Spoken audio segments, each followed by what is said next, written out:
नमस्कार दोस्तों। आज हम रिच डैड पुअर डैड की समीक्षा कर रहे हैं। इस किताब की मुख्य थीम है अमीर और गरीब सोच में क्या फर्क होता है। हमारे साथ हैं वित्तीय सलाहकार प्रिया शर्मा। प्रिया, क्या सचमुच यह किताब पैसे के बारे में हमारी सोच बदल सकती है? बिल्कुल। किताब दो डैड्स के जरिए दिखाती है कि अमीर लोग पैसों के लिए काम नहीं करते, बल्कि पैसे को अपने लिए काम कराते हैं। गरीब डैड लगातार नौकरी और सुरक्षा की बात करते हैं, जबकि अमीर डैड निवेश, संपत्ति और जोखिम लेने की सोच अपनाते हैं। ये तो दिलचस्प है, पर क्या यह सोच हर किसी के लिए लागू हो सकती है, खासकर भारत जैसे देश में? देखिए, मूलभूत सिद्धांत तो सार्वभौमिक हैं। उदाहरण के लिए, वित्तीय शिक्षा की कमी हर जगह देखने को मिलती है, चाहे जापान हो या झारखंड। लेकिन भारतीय संदर्भ में सामाजिक दबाव और परिवार की अपेक्षाएं भी बड़ा रोल अदा करती हैं। तो क्या हम कह सकते हैं कि यह किताब एक मानसिकता परिवर्तन की शुरुआत करा सकती है, भले ही हर फंडा सीधा सीधा लागू न हो? बिल्कुल, यही इसकी खूबी है। ये आपको अपनी सोच पर सवाल उठाने के लिए प्रेरित करती है और पैसों को लेकर नए नजरिए को अपनाने के लिए उकसाती है। अब बात करते हैं किताब के उस हिस्से की जहां लेखक कहते हैं कि स्कूल हमें पैसे के बारे में कुछ नहीं सिखाते। प्रिया, क्या आपको लगता है कि भारतीय स्कूलों में भी यही समस्या है? बिल्कुल, स्कूलों में गणित, विज्ञान तो पढ़ाया जाता है, मगर टैक्स, निवेश या पर्सनल फाइनेंस की शिक्षा लगभग न के बराबर है।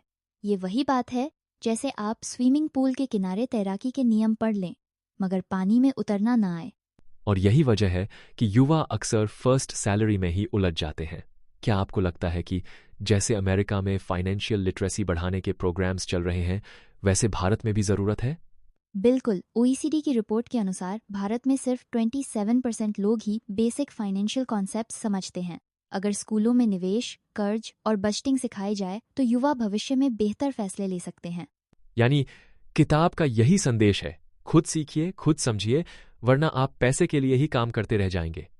बिल्कुल, और यही रिच डैड का मंत्र है, फाइनेंशियल एजुकेशन सबसे ज़रूरी इन्वेस्टमेंट है। अब आते हैं किताब के सबसे चर्चित हिस्से पर, आस्तियां और लायबिलिटीज की समझ। प्रिया, रॉबर्ट कियोसाकी के अनुसार संपत्ति क्या है और आम लोग इसमें कहाँ गलती करते हैं?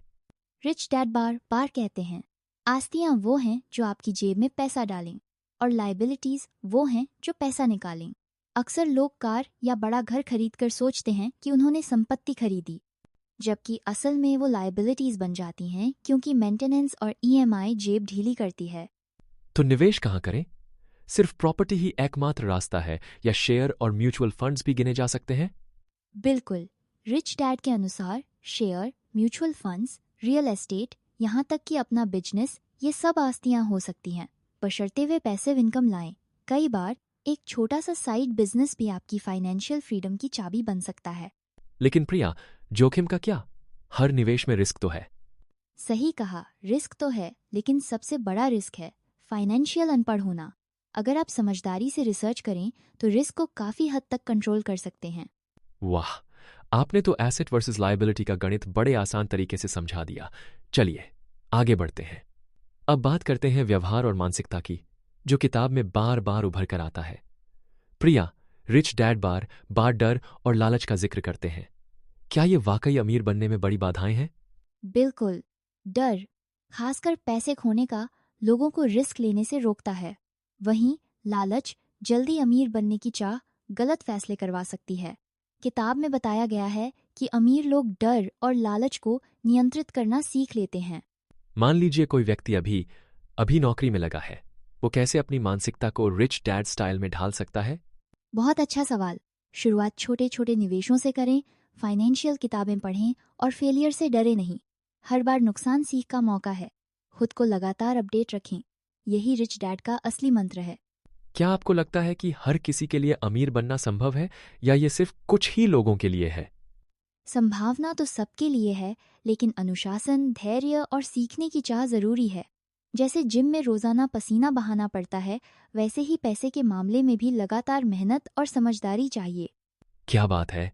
और यही रिच डैड पुअर डैड की असली खूबसूरती है। यह हर किसी को सोचने पर मजबूर करती है।